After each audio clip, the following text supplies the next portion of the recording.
Hello, this is Father Vasilios Bassakyros, another episode of Spiritual Enlightenment on NGTV, New Greek TV. It's a pleasure to bring you these episodes and these stories that I have that relate to our orthodoxy and what we believe as Orthodox Christians and how we should live our lives. Because it's very difficult for us in the world today to try to figure out how to live a life. The pressures that are on us, social pressures, our work pressures, everything has a pressure that is being pushed on us, even in schools. Many times people say, Father, you didn't grow up like we grow up now. We have pressures all the time. People don't even know how we grew up. Back in the 50s when I was a young boy. Remember, I was born in 1945. I'll tell you how old I am, in 1945. So I grew up right after the war. And there were many things that happened. Television started to come around. We used to listen to radio shows. And now those radio shows are now going to become something that we can see. They become visual.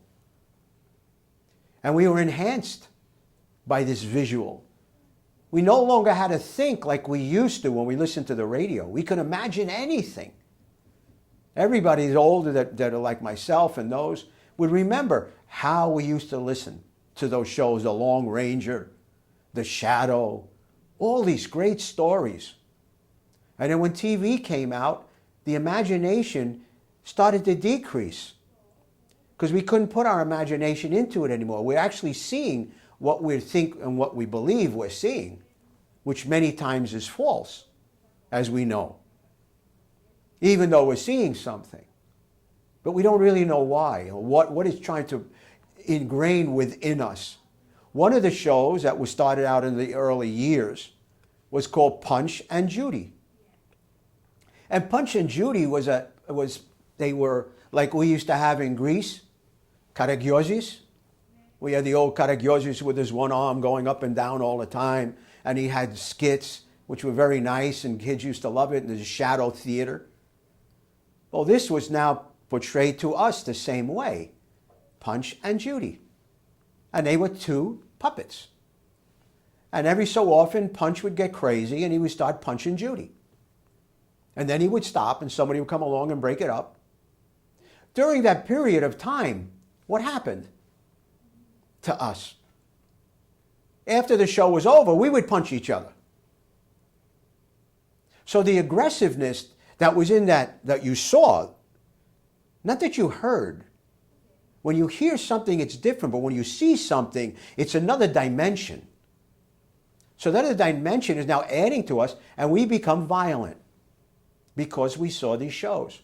And it took them about 40 years, almost 50 years, to say, yes, this did this to kids. This made kids aggressive, watching this show. And we thought it was great, though. And we would stop in the middle, and we'd have cookies, we'd have oatmeal cookies that we had, oven baked. It was great. But we were growing up with this aggressiveness. So now let's move on to today's world. What do we see today? To show you how subliminal advertising and television can be on the psyche, did you ever go by billboards when you come in? And one of the best billboards in the world is always a watch billboard, with the big sign, and you see the face of the watch, and it always is 10 and 2. Why do you think the hands are 10 and 2? This is subliminal. You don't know why. But remember, the watch, the front of the watch is called the face. If the face was 3 and 9, it would be straight across. And if it was down in the bottom, 6 over each other, it would start to become a frown as it went down until they touched each other at 6:30. Or if it was 12, the best face would be the smile. So that's why a watch is 10 and 2. I used to do the commercials years ago, so I know Timex and some of the other ones. And I always ask them, why is it 10 and 2? to say that a watch has a face and it wants to smile. It wants to give you the opinion, the idea that's presented to you that this is a good thing. It's a smiley face. So what I'm trying to get at is that we have all these things now because of these personal handheld devices that we don't even know anymore. We have Facebook. We're all on Facebook. I'm on Facebook. I'm on Instagram. I follow people on Instagram, and they follow me. I go all over. But how many times have I left my instrument down and walked away? And people say, Father, you didn't get back to me. Father, you didn't get back to me. We are strapped to these things now. Einstein, think about this. Einstein in the 50s said when computers become personal, when they become handheld, nobody will interact face to face with anyone. I watch kids in restaurants doing this, and they're talking to the kids on the other side of them, their brothers or sisters, because they don't want to talk out loud. They're telling them what they think. Or a little kid that's in a restaurant, 1.5 years old. He already has a tablet, 1.5. And the kid sits there. And the mother and the father, they start talking, but they're in a restaurant, they didn't bring the tablet. So they ask the owner of the restaurant, excuse me, do you have a book or something like a child? Oh, yes, I do. They give them the book. The child opens it up. It looks at the first page with all the pictures for a child book, very nice, and it starts going like this. And then it starts screaming because the pictures aren't changing. Think about what's ingrained in these kids, like Punch and Judy. But what's worse, and that's more deceptive, is what are people doing with this?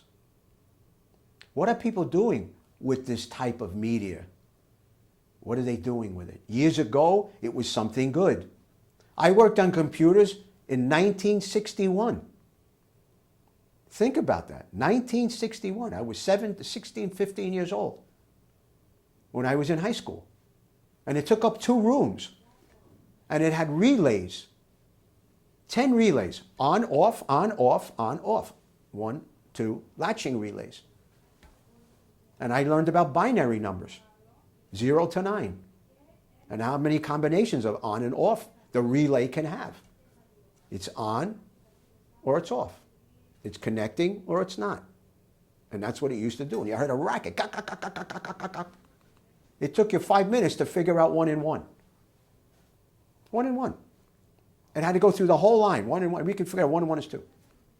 But what I'm getting at is now it's handheld. Now you have the power. How many times did I look up something? In an instant. Oh, Sherry, could you please tell me about this? And it tells you. It's an encyclopedia. It's the world is open to you. Use it correctly. Use it as it should be used. And it is a tool. Remember, it's a tool. It's not supposed to substitute you as a parent or as a grandparent. It's not. It's to reinforce them. It's to help them with their studies, with what they do. How many times have kids confessed on these social medias? Confessed. I'm going to go kill somebody.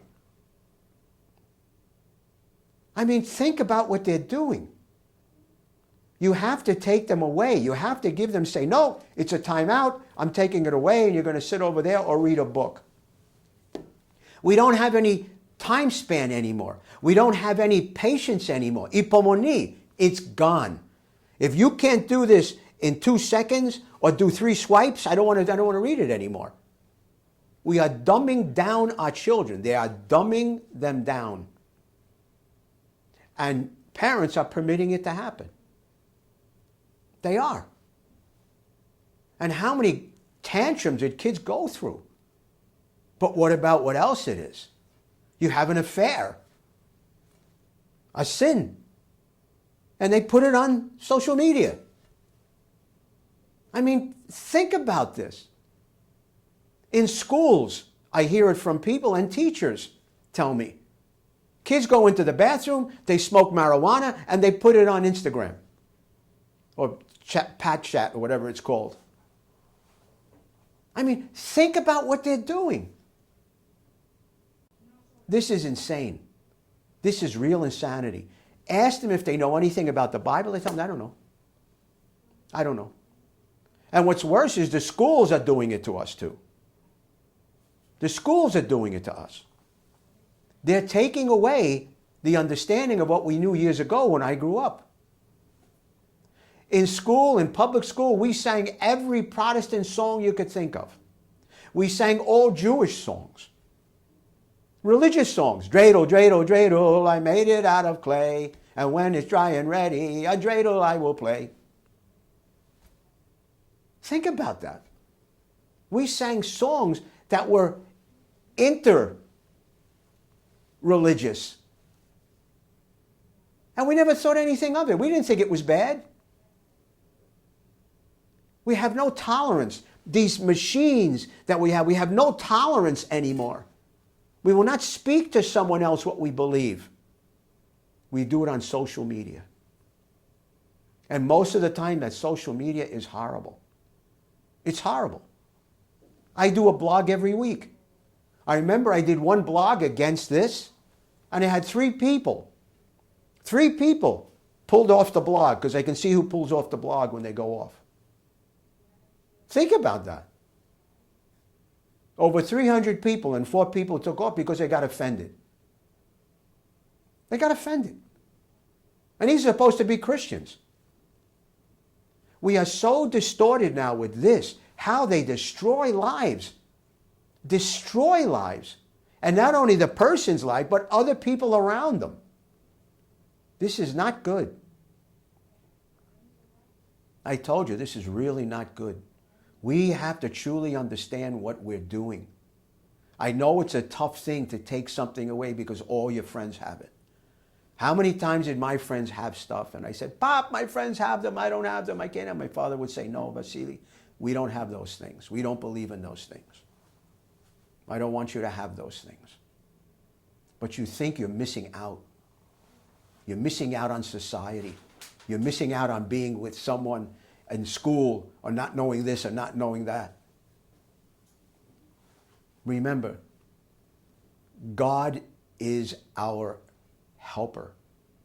God is our God. If we believe in Him, if we believe in the Father, the Son, and the Holy Spirit, if we love what we do, if we enjoy what we do, and don't give me the word as they always used to use, oh, it's my passion. There's only one passion we have, and that's that Jesus Christ died for us. Because that's what He was supposed to do. All of our passions are self-centered. They're with us. Our passions don't help other people. They help us. And that's what those contraptions do.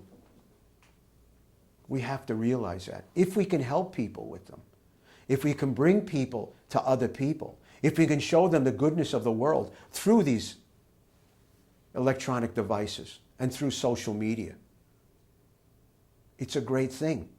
If we can help people, if we can bring people to God and to Jesus and show them the truth of what it is to be a Christian. But that's what it takes. It takes that we realize this is who we are. We can't fall prey to this. We cannot. And that's what I said. It's very difficult to take people away from it. Once they have it, they don't want to let it go. And how many lives you know will be ruined through social media? So please take it seriously. Don't let them convince you it's okay. Your children, your grandchildren, do not. Open a book. Let them sit down and read. Give them something to read that will inspire them. Like we used to listen to the radio, and we'd have to think. We'd have to think about where they were. We'd have to hear the footprints of the horse or the person walking. Think about what kind of shoes they wear. What kind of horse is it? I mean, there's all these things that come in. Imagination is unbelievable. What is the weather like where he's riding? What is this? It's imagination. We should imagine, but not in a way that makes it so clear. that understanding and that imagination that we have to look past ourselves and to look at Jesus Christ and to see who he is surpasses us. And that we start to internalize what we understand. So may God bless you. May you have a blessed week. May also the start of Lent, if it started already when you see this show for the Christmas Advent on November 15th, we start. So on Friday, so may God bless you and keep you safe. And remember that the Lord, who is talked about through 750 years, come into the world as a child without any clothing, without any money, without anything to call his own, came to save us. Amen.